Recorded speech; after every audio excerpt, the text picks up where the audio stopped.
If someone had told me that a plain brown envelope could undo 3 years of carefully built peace, I would have laughed. But that was before Tuesday morning, before the knock that changed everything. I'm Noelle Hartman, 29, investigative journalist for the Boston Ledger. I make a living chasing other people's lies, not confronting my own. I live alone in a small apartment near the Back Bay brick walls, uneven floors, a view of the Charles River that looks better at night when you can't see the cracks in the paint. It's the kind of place that feels safe, until it isn't. That morning, I was reviewing notes for a piece on corporate fraud when the doorbell rang. A delivery man in a gray hoodie handed me a small package. No sender, no return address, just my name, written in blue ink. Something about the handwriting made my stomach twist. I hadn't seen those letters since my father disappeared 3 years ago. My hands trembled as I signed for it. "Who sent this?" I asked, but the guy was already halfway down the hall. I carried the envelope to the kitchen counter, heart pounding. For a minute, I just stood there, staring, afraid that opening it might erase the fragile balance I'd built since the day my father vanished. Then, with a deep breath, I tore it open. Inside was a folded piece of paper, a faint scent of cedar, and a small wooden bird carved from dark oak. The craftsmanship was unmistakable smooth lines, delicate wings spread in flight. My dad, Ethan Hartman, had made dozens of these when I was little. He used to say carving gave chaos a shape. The note was short, scrawled in that same uneven script. "Noelle, some things can only be fixed from the outside. When the time comes, you'll understand." Dad. No date, no explanation, no clue how it had reached me after 3 silent years. I sank into a chair, reading it again and again until the words blurred. My father's handwriting, if it truly was his, looked older, shakier, as if time had chipped away at his confidence. A chill crawled up my spine. Was this really from him, or from someone pretending to be? The bird sat in my palm, heavier than it should have been. My mind raced back to the night he vanished our argument, his promise to make things right. I'd buried those memories deep, under work deadlines and quiet routines. But the letter had just unearthed them all. Part of me wanted to believe it was a sign of reconciliation. The journalist in me whispered trap. If you've ever received news that cracked open your world when you least expected it, you'll understand the storm I felt that morning. Before I tell you what happened next, hit that like button, subscribe, and share this story with someone who believes family secrets always stay buried, because trust me, they don't. By the time I reached my car, the wooden bird felt like a heartbeat in my pocket, steady, insistent, impossible to ignore. I didn't even have to think about where I was going. My hands turned the wheel toward Beacon Hill, where my grandfather, Harold Whitmore, lived in a townhouse that looked more like a museum than a home. Traffic crawled along the Charles River, morning fog still clinging to the water. Every red light made me question what I was doing. Harold wasn't the comforting, storybook kind of grandfather. He was the Harold Whitmore Boston's self-made billionaire, founder of Whitmore Holdings, and the man who'd raised me after my father disappeared. He believed in control, not comfort, in results, not feelings. When I pulled into the gated driveway, the same guard from my childhood gave a curt nod and opened the iron gates. The house loomed ahead, symmetrical, perfect, and cold. Inside, everything smelled faintly of leather and polished oak. Helen, his longtime housekeeper, met me at the door. "He's in the study," she said softly, as if she already sensed this visit wasn't social. Harold was standing by the window when I entered, hands clasped behind his back. He still looked every bit the empire builder, silver hair, tailored sweater, posture like steel. "Morning, Noelle," he said without turning around. "You don't usually stop by unannounced. Something wrong?" I hesitated. "I received something. A letter." That got his attention. He turned, eyes sharp. "From who?" I placed the envelope and the wooden bird on his desk. "It's from Dad, or at least, it looks like it." For a long moment, Harold said nothing.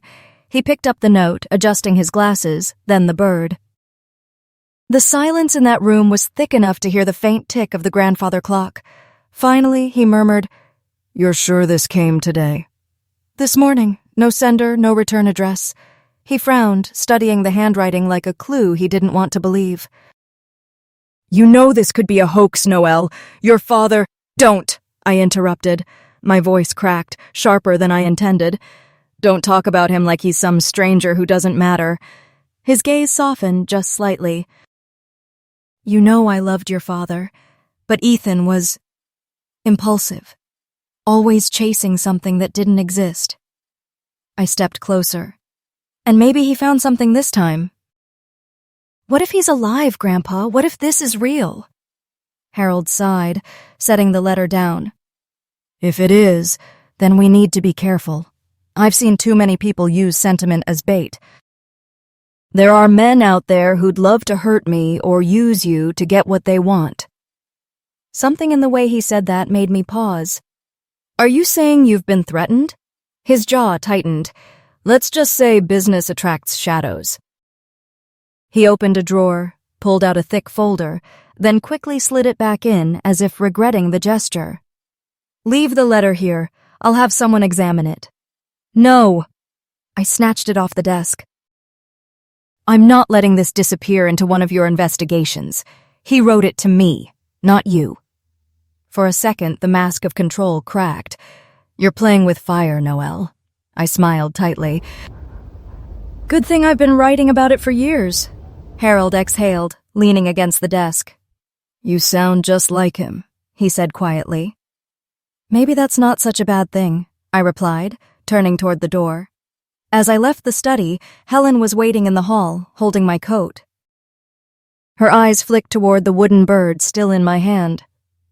"Your father used to carve those every winter," she said softly. "He said they reminded him that even broken wings can still find the wind." Her words followed me out into the cold November air. In my car, I traced the bird's smooth edges once more. For the first time in years, I didn't know whether I was chasing a story or being written into one. But one thing was certain. Whatever secrets my father left behind, my grandfather wasn't telling me all of it, and I intended to find out why.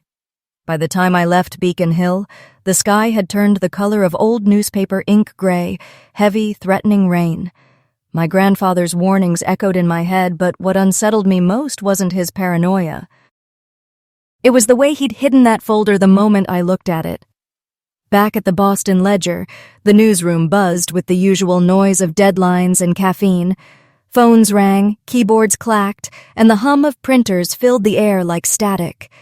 It should have felt like home, but that morning something in the air felt off. My editor, Sam Patel, was standing by my desk when I arrived. "You missed the morning briefing," he said, raising an eyebrow. "I had a lead to follow," I replied, setting my bag down and pretending to focus on my computer. "Related to your fraud investigation?" he asked, "because legal's already nervous about that piece on next-gen investments." "If you're digging any deeper, I need to know." The mention of next-gen made my pulse jump. "It's not ready yet," I said, "but it's connected, and I think my father—" I stopped myself. Telling Sam that my missing dad might be tied to a corporate crime syndicate sounded like something from a bad Netflix docuseries. Sam sighed. "Noelle, you've got instincts I trust, but don't chase ghosts. Facts first, feelings later." "Right," I said softly. "Facts first." I pulled up my email, trying to look busy, and froze. There was a new message, no sender, no subject line, just an attachment titled, "Look Closer, Move." My throat tightened. Against better judgment, I clicked it. The video was less than 10 seconds. Grainy, filmed from across the street. It showed me, leaving Harold's townhouse that morning, the wooden bird visible in my hand. Then the screen went black, replaced by a line of text. "You're writing the wrong story, Noelle. Stop digging, or we'll finish what your father started." The cursor blinked under the message like a silent metronome counting down seconds. "Everything okay?" Sam's voice snapped me back. Yeah, I lied quickly, closing the laptop. Just spam. But my heart was hammering. Someone knew where I'd been. Someone had been watching. That night, I double-checked every lock in my apartment. I even pulled the blinds closed, though I still caught myself glancing at the window, half expecting a camera lens staring back. When my phone buzzed just past midnight, I nearly dropped it. A text from an unknown number. If you want to know the truth about your father, bring the bird tomorrow. He left more than you think. No signature. No clue who it was. I stared at the message, the fear sharp and electric beneath my ribs. I'd spent years exposing other people's secrets. Now someone was hunting mine. Sleep was a lost cause that night. Every creak of my apartment made me flinch. I kept the wooden bird on my desk under the glow of a single lamp, its carved wings catching the light like it was hiding something beneath the surface. The text message still glared from my phone screen. Bring the bird tomorrow. Whoever sent it knew too much about me, about my father, about that carving.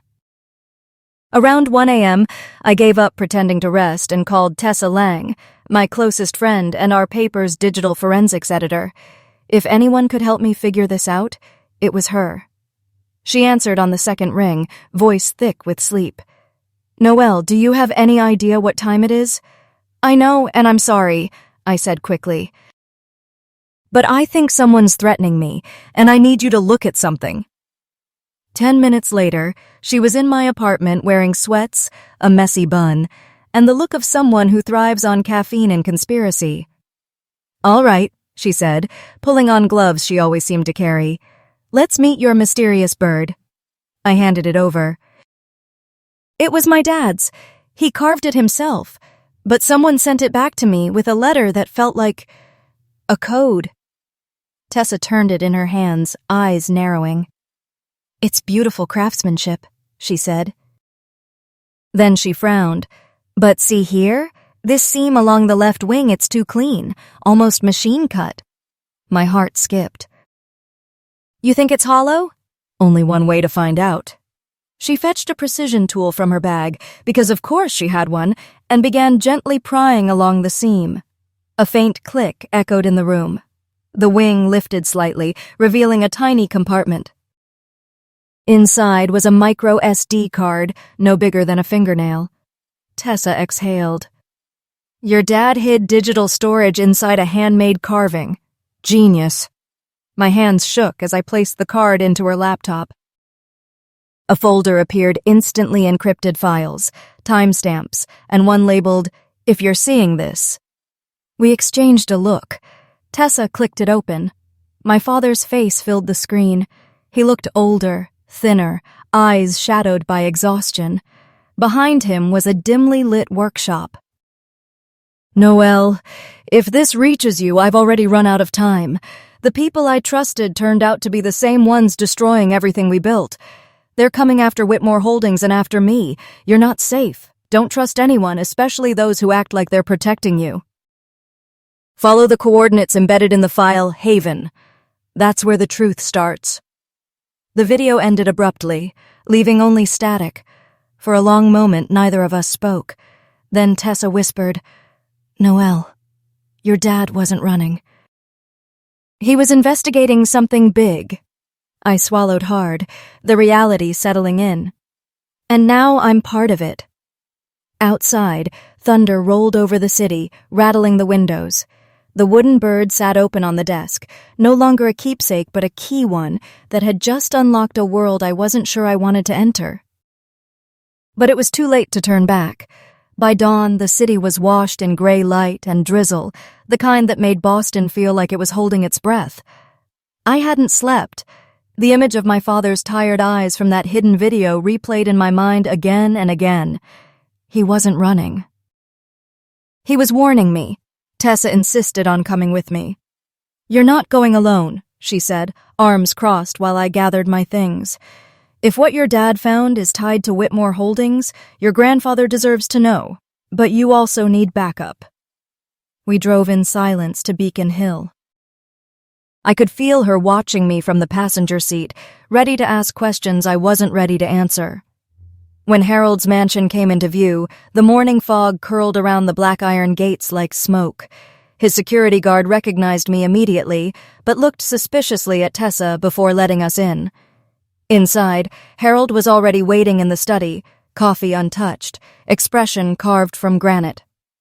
"You said it was urgent," he began. "What have you found?" I didn't answer right away. Instead, I set my laptop on his desk and pulled up the video. His face stiffened as my father appeared on screen. For 2 minutes, none of us breathed. When it ended, Harold leaned back slowly, eyes dark with something between guilt and disbelief. "So Ethan was investigating me?" "He was investigating the people around you," I said, forcing my voice to stay even. "The ones using your company to launder money through shell accounts. He was trying to stop it." Harold's jaw tightened. "You're suggesting someone within my organization betrayed me." "I'm suggesting someone close to both of us did," I shot back. "Dad said not to trust anyone who acts like they're protecting me. You've been hiding things, Grandpa." "Why?" Tessa shifted uneasily beside me. The air between us had turned electric. "I've received threats before," Harold admitted finally. "Anonymous messages, small attacks on our subsidiaries." "I didn't want you involved, Noelle. Your father thought he could fix it quietly, and I let him." He paused, rubbing his temples. "That was my mistake." Before I could respond, a man in a dark suit appeared at the door.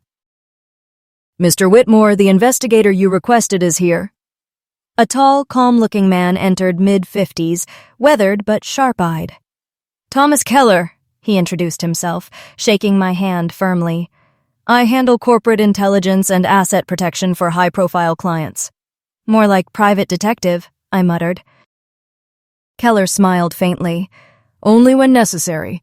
Mr. Whitmore briefed me on your situation. I'd like to see the original files." Tessa handed him the SD card. Keller examined it with the precision of a surgeon. "This isn't just evidence," he said. "It's a breadcrumb trail.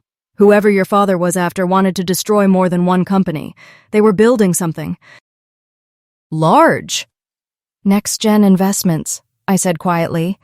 "My last article draft connected them to a fraud ring, but legal pulled it before print. They said the leads were too thin." Keller's gaze sharpened. "They weren't.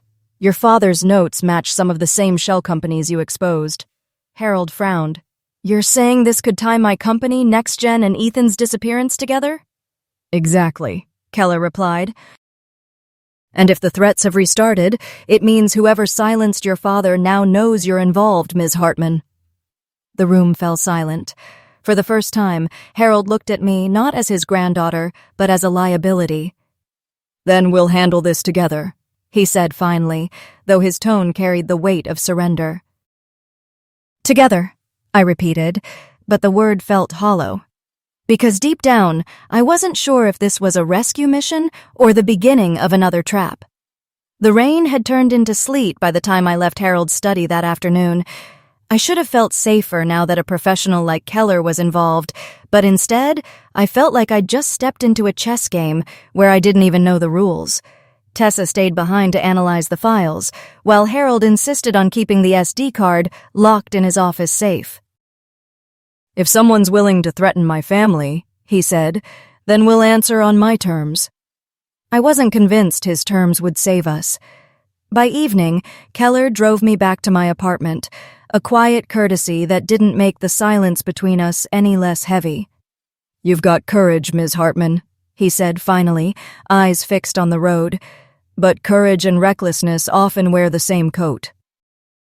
I gave a humorless laugh. "You sound like my grandfather." "Then maybe listen to him just this once," Keller replied. We reached my building, and he waited until I got inside before pulling away.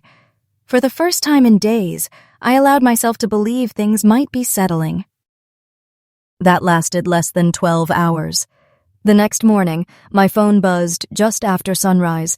It was Harold's assistant, voice trembling. "Ms. Hartman, you should come to the estate, right now."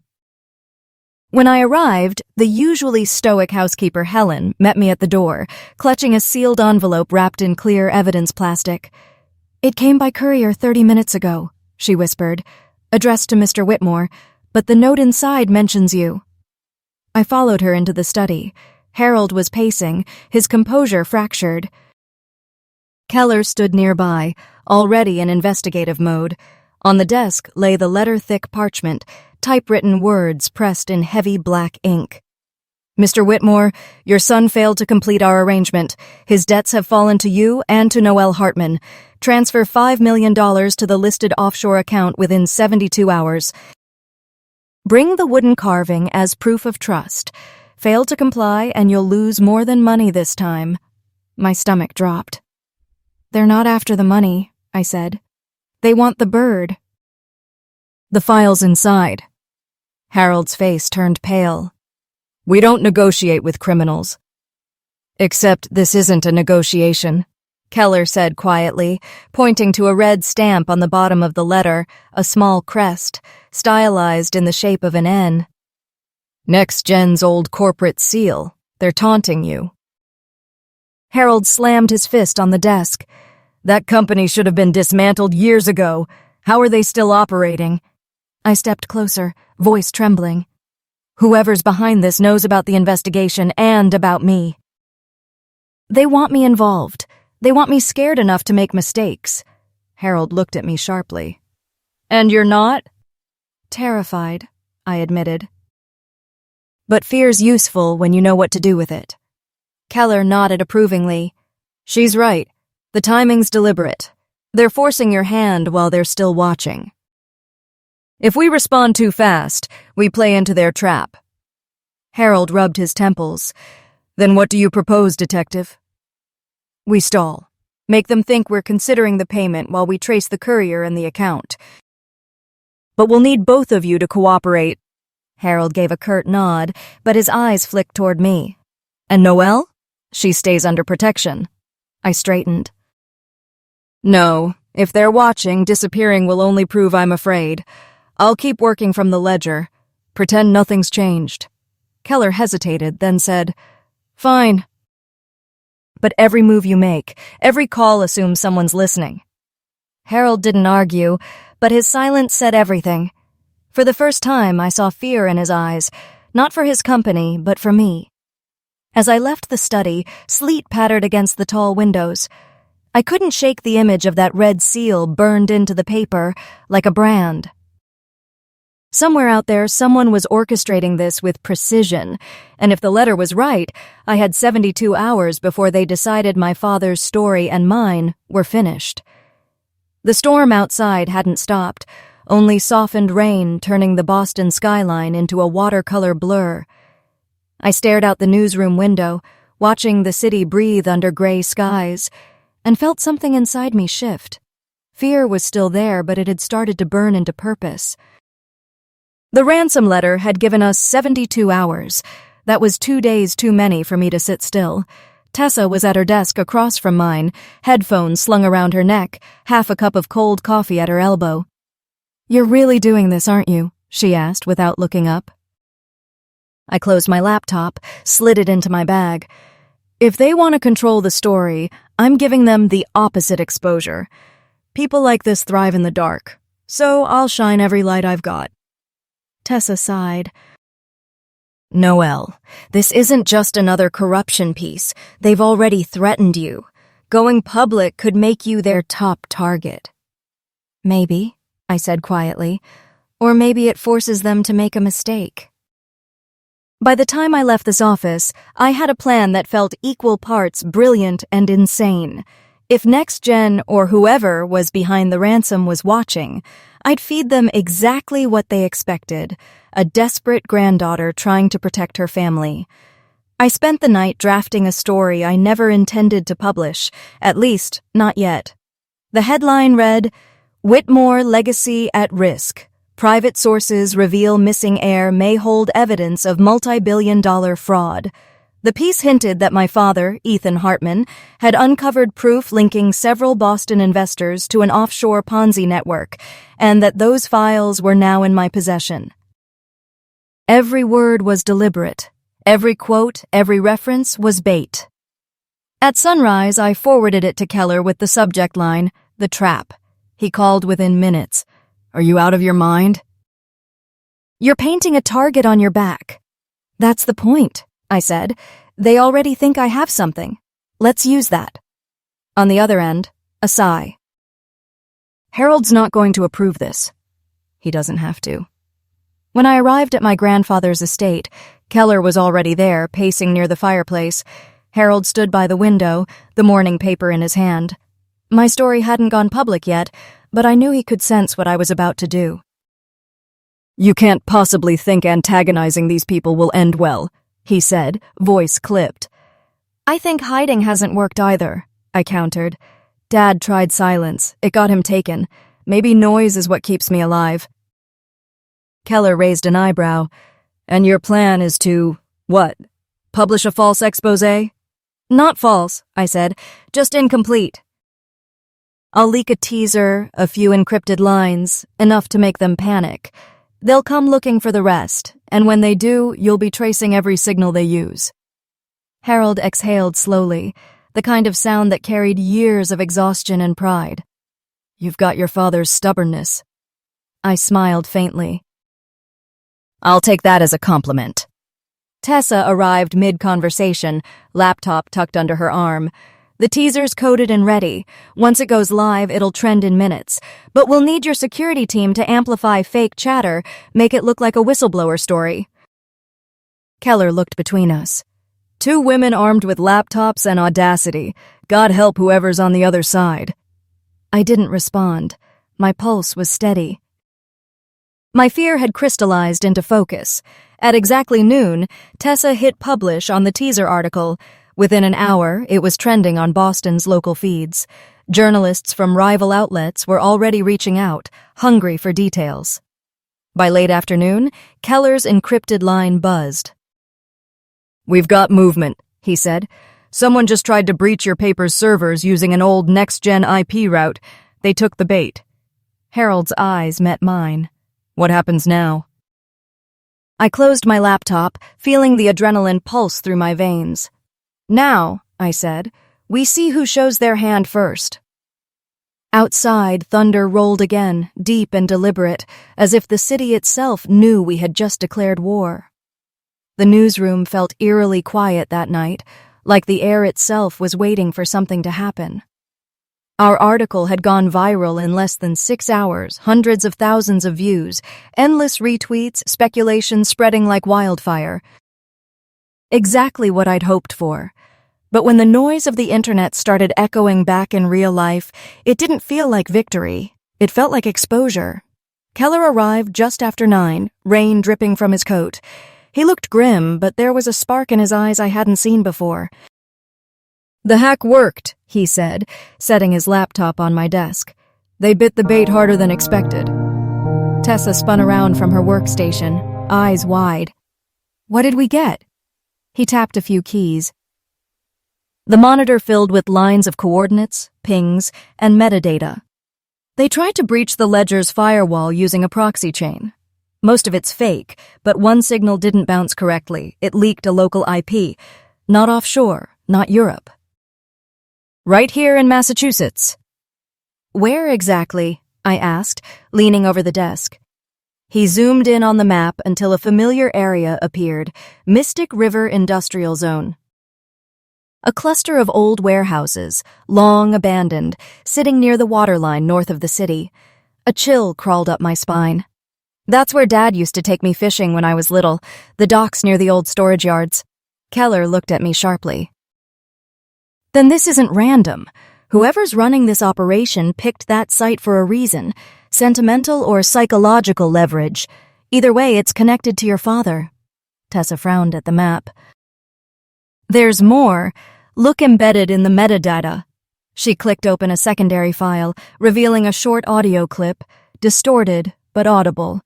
It was a man's voice, raspy, nervous. She published. "They know. Move him before—" Then static. "Move him?" I repeated, my throat tightening. "They still have him." Harold's voice came suddenly from the door. I hadn't even heard him enter. "If this is true, we go to the police." Keller shook his head. "Not yet. If we alert law enforcement now, they'll scatter.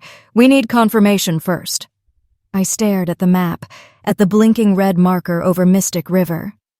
The coordinates matched the ones labeled Haven in my father's encrypted file, the one he'd said would lead to the truth. For a moment, the room seemed to tilt, the hum of computers fading into a low, distant roar. My father had left me a trail one carved in code, buried in fear, and now lit by my own recklessness. I turned to Keller. "Then we find him," I said quietly. "Tonight." He didn't argue. He just closed the laptop and said, "Pack light." Because when you finally see the truth's shadow on the map, there's only one thing left to do: follow it. The drive to Mystic River felt like a descent into another world. Boston's glass towers faded in the rearview mirror, replaced by rusted bridges and silent warehouses along the waterfront. Midnight rain slicked the asphalt, turning the streetlights into trembling halos. Keller drove without speaking, the wipers thudding in a steady rhythm that matched my heartbeat. He'd told Harold we were just checking coordinates. That was a lie. We both knew it. This wasn't reconnaissance, it was a rescue. Or a suicide mission. Maybe both. "Last chance to back out," Keller said as we turned off the main road, his voice steady but edged with warning. "I'm already in it," I replied. "If my father's still out there, I'm not watching from behind a screen." He gave a short nod, eyes scanning the darkness. "Then remember, whatever's inside that warehouse, we don't get second chances." The GPS pinged once, then went silent.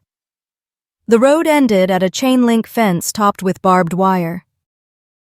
Beyond it, the faint outline of an abandoned shipping depot hunched against the river, its windows blacked out, its roof sagging like a wound that never healed. We cut the engine. The silence that followed was heavier than any sound. Keller handed me a small earpiece. "Stay close. Don't talk unless necessary. Movement inside. Keep to cover." The air smelled of salt, oil, and metal decay as we slipped through a gap in the fence. My boots crunched over gravel, every sound amplified by the stillness. Somewhere in the distance, water lapped against the docks, a slow, rhythmic whisper. As we approached the loading bay, Keller raised a hand. "Infrared sensor," he murmured, pointing to a small blinking light above the door. He reached into his jacket, pulled out a signal jammer, and switched it on. The light went dead. Inside, the air was colder. The scent of damp wood mixed with something chemical, almost antiseptic. Flashlights cut narrow beams through the dark, revealing crates stacked high and metal tables scattered with cables and monitors. "This isn't just a warehouse," I whispered. "It's a command post." Keller crouched by a console, checking the wiring. "Looks like they've been running surveillance from hear feeds, call traces, data links. Your father was tracking them before they found him." I knelt beside a stack of crates marked with faded letters. "We Group, one of Whitmore Holdings' subsidiaries." My stomach twisted. They were using his company.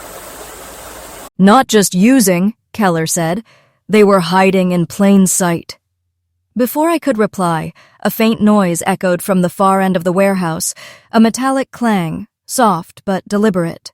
We both froze. Keller motioned for silence and crept forward. I followed, my breath shallow, every step a heartbeat louder than the last. At the back of the warehouse, a small office door stood slightly ajar. Light flickered through the crack. Keller glanced at me once, then pushed it open.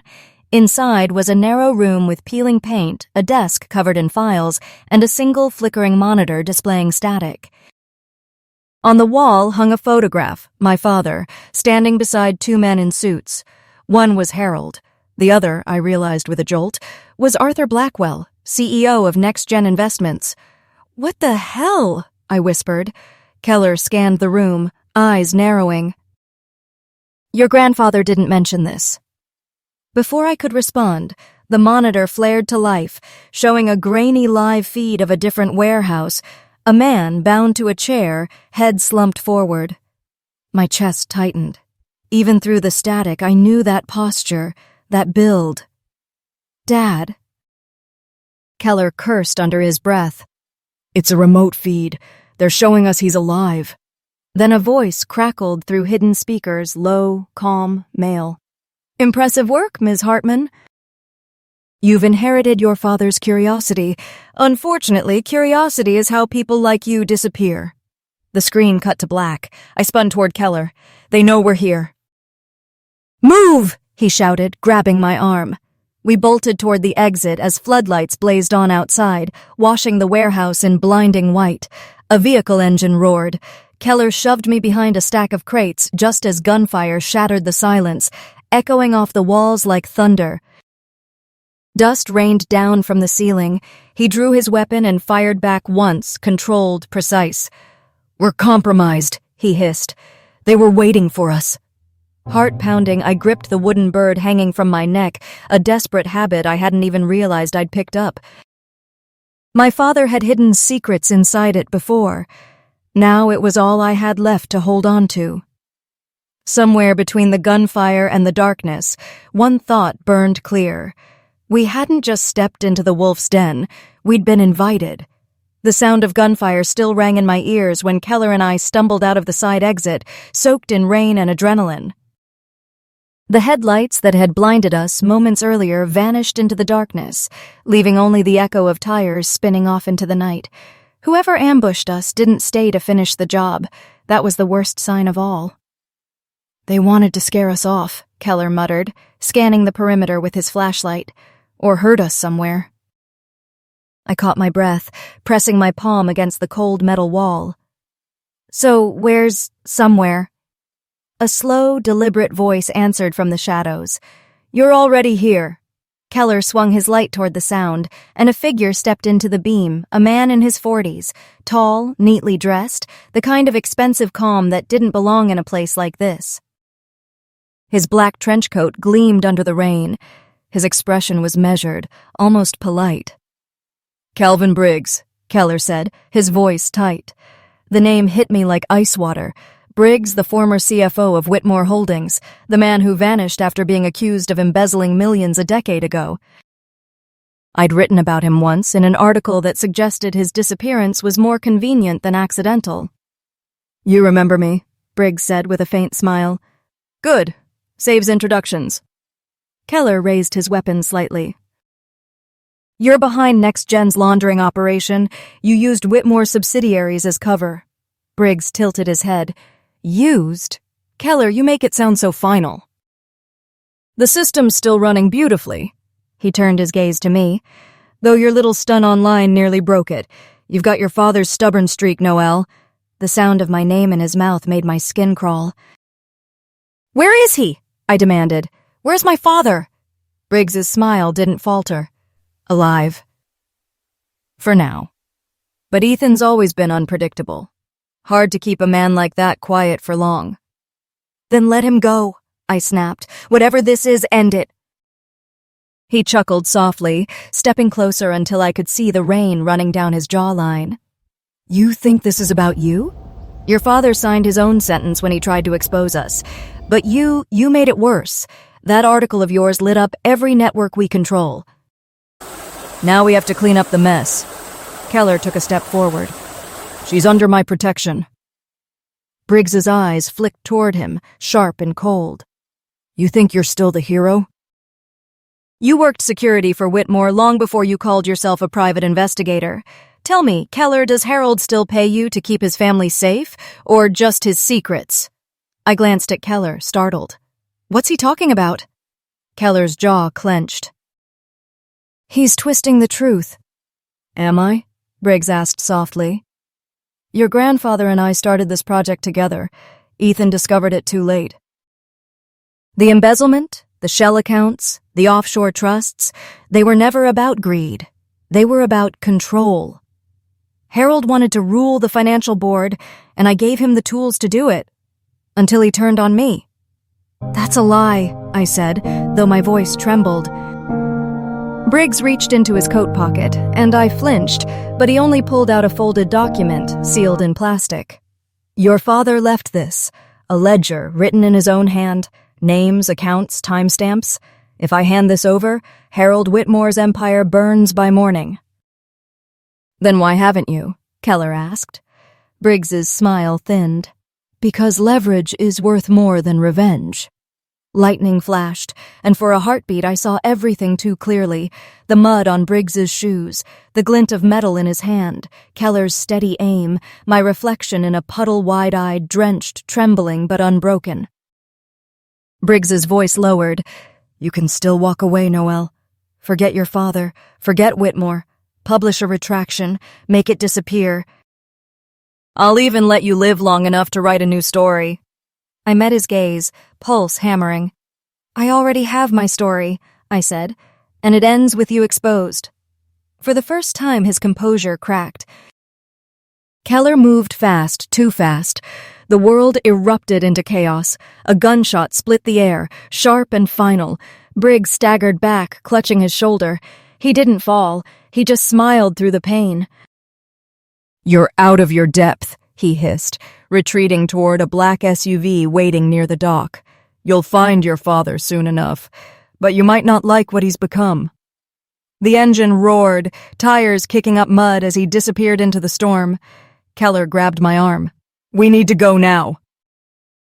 I didn't move. My eyes stayed fixed on the spot where Briggs had stood, his words echoing in the rain. If he was telling the truth, then the man we were trying to save wasn't just a victim. He was part of the machine. The next 24 hours blurred into controlled chaos. Keller and I barely made it back to the city before dawn, both running on coffee, instinct, and the sound of Briggs's voice looping in our heads. Harold's mansion had become a temporary command center. Keller's contacts at the FBI were finally looped in, though under the radar. The Bureau had been watching NextGen for months, gathering enough evidence to move. My teaser article and Briggs's reappearance had accelerated everything. Still, none of it mattered until we found my father. By evening, Keller had traced a signal from Briggs's SUV to an old storage complex just north of Revere Beach, a property leased under one of Whitmore's shell companies. That's our site, Keller said grimly, showing the coordinates on screen. Your father's there, or his body. Harold's face paled. We'll go with the Bureau, he said, already reaching for his coat. Keller shook his head. No, they'll move in fast and loud. If Briggs is expecting that, Ethan won't make it out alive. I looked between them. Then we go first. Quietly. Harold started to protest, but I cut him off. You've kept secrets long enough. Let me finish what he started. The warehouse loomed against the horizon like a dark wound. The ocean wind whipped through the broken siding, carrying the smell of rust and salt. Keller moved ahead, flashlight cutting through the dark, his gun drawn. I followed, every step echoing in my ears. Inside, a low hum filled the space generators. Power was running. Someone was home. We reached a room at the back of the structure. The door was locked with an electronic keypad, but Keller had already prepared for that. He pulled a small device from his pocket and pressed it against the panel. Seconds later, a soft click. He opened the door. My father sat inside, disheveled, pale, wrists bound to a chair. But his eyes were open. Dad, I breathed. He blinked in disbelief. Noelle? God, how... Later, Keller whispered. We have to move! Ethan staggered as we cut him loose. Briggs, he's not alone. They've been moving funds, servers. The sound of footsteps cut him off. Keller shoved me behind a steel beam, raising his weapon. 3 men entered armed, dressed in black. One of them was bleeding from the shoulder. Briggs. Touching reunion, he said, voice dripping with venom. But I warned you, Ms. Hartman, curiosity kills.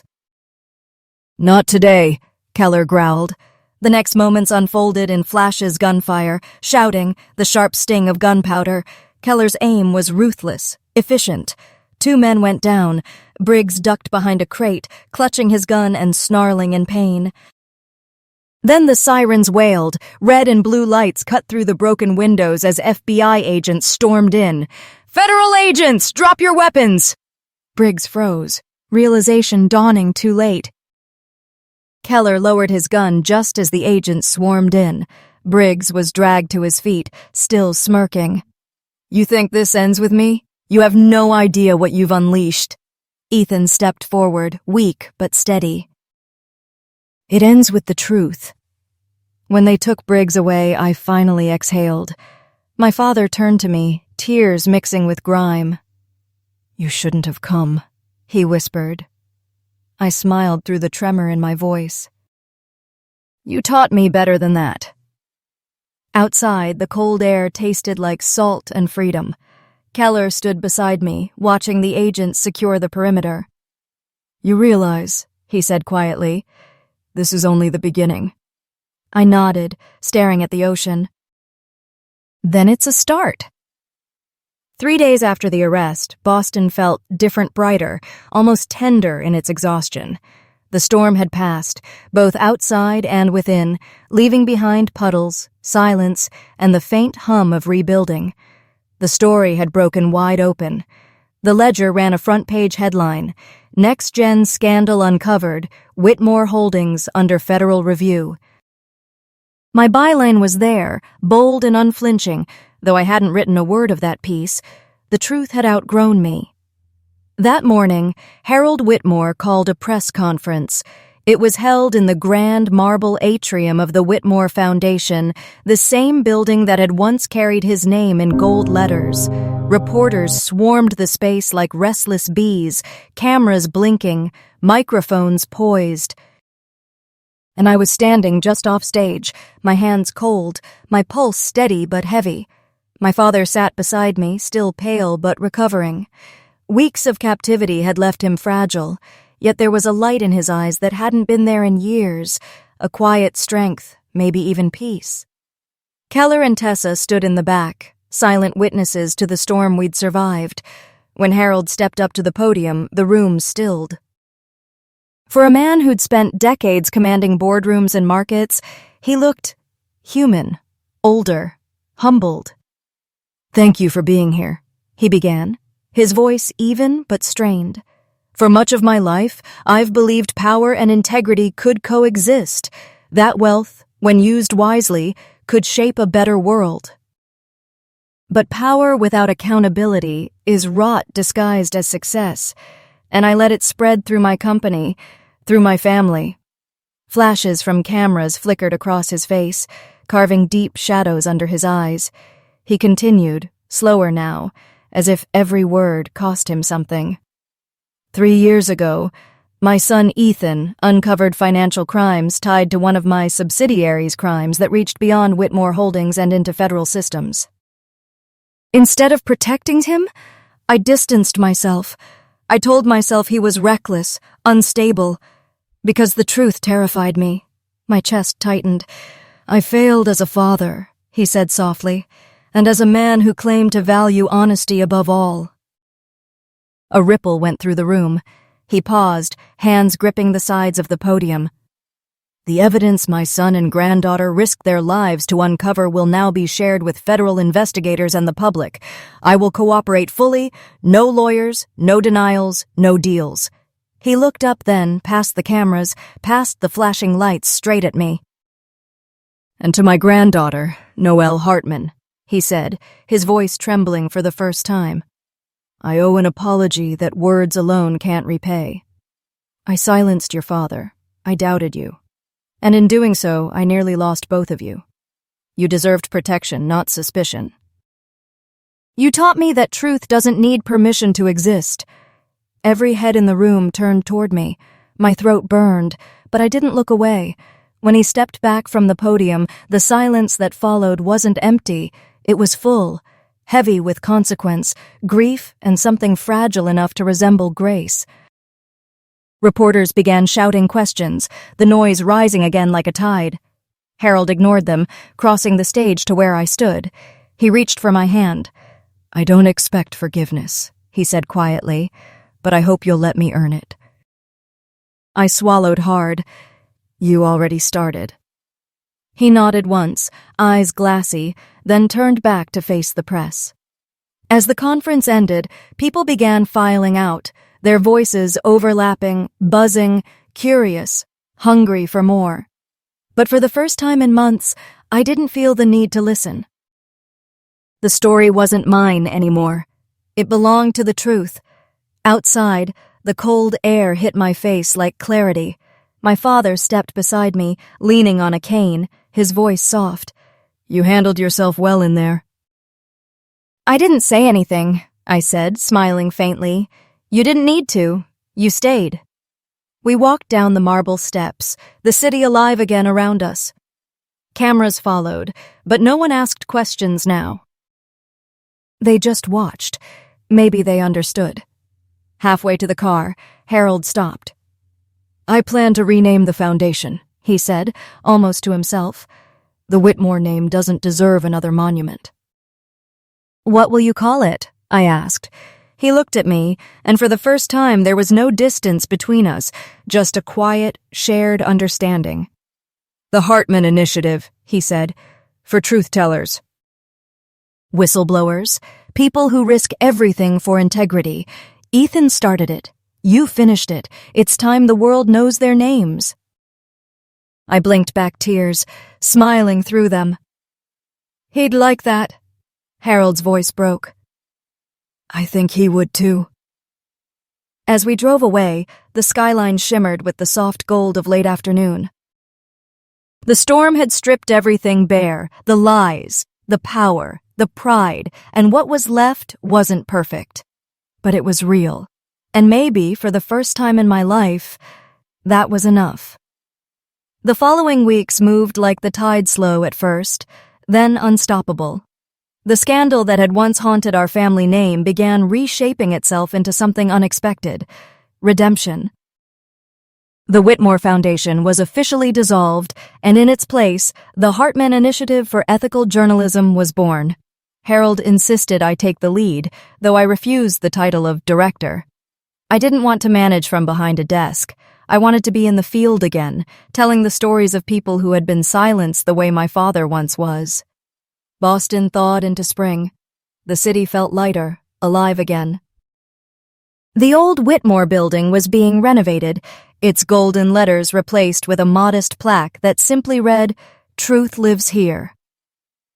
Every morning, I walked past it on my way to the Ledger. I had returned to the paper not as a reporter chasing adrenaline, but as someone who understood what truth costs and why it's still worth paying for. That morning, as the first rays of sunlight brushed over the Charles River, my phone buzzed with a message from Keller. "Press conference at noon. You'll want to be there." When I arrived, the small auditorium was packed with journalists, cameras, and familiar faces. Keller stood near the podium beside my father, who looked stronger now, his cane replaced by conviction. "Ladies and gentlemen," Keller announced, "this case is officially closed. Multiple executives tied to NextGen Investments and its laundering network have been indicted on federal charges. And thanks to the evidence recovered by Ethan and Noelle Hartman, justice is no longer a question, it's a process." Applause erupted, flashes popped, and for a brief moment I let myself smile, not for the headlines or vindication, but because we had survived. When the crowd began to disperse, my father leaned toward me. "I owe you more than I can ever repay," he said quietly. "You don't owe me," I replied. "You believed in the truth, even when it destroyed everything comfortable. That's what matters." He nodded, eyes glistening. "You remind me so much of your mother. She never feared the storm either." Afterward, we stepped outside. The world felt new. The light hit the buildings in that way it does only after winter soft, forgiving. Harold waited by the car, watching us with a gentler gaze than I'd ever seen. For once, silence between us wasn't distance, it was peace. Later that day, I returned home and opened my laptop. The cursor blinked on a blank document. My fingers hovered above the keys before typing the title, "When the Truth Fights Back." It wasn't an exposé this time. It was a letter to anyone who had ever been afraid to speak up, to anyone who thought silence was safety. Courage isn't the absence of fear, it's the decision that something else matters more. My father once carved wooden birds because he believed even broken wings deserved a chance to fly. I used to think he meant beauty could hide pain. Now I know he meant pain can create something beautiful. As I typed, the sun began to set outside my window, washing the room in gold. I paused, listening to the city's heartbeat beyond the glass, the horns, the laughter, the hum of life moving forward. And for the first time in years, I didn't feel like I was chasing anything. I was exactly where I needed to be. Sometimes life doesn't hand you closure, it hands you truth, and it's up to you to decide what to do with it. For me, truth came wrapped in fear, guilt, and years of silence. I used to think revenge or vindication would make me whole again, but I learned that real peace doesn't come from proving others wrong. It comes from choosing what kind of person you'll be after the storm. My family wasn't destroyed by lies. It was destroyed by the silence between them. The day we stopped pretending, we started healing. I've learned that forgiveness isn't weakness, it's release. It's letting go of the story that broke you so you can write the one that saves you. If you're listening to this, maybe you've lived through your own storm. Maybe you're still inside it. Don't wait for someone to rescue you. Don't wait for permission to speak. Start now. Tell your story. Because sometimes, truth doesn't need an audience, it just needs you to believe it's worth saying. And if my story meant something to you today, please like, subscribe, share, and tell me in the comments what truth you've been afraid to speak. Because your voice might just be someone else's dawn.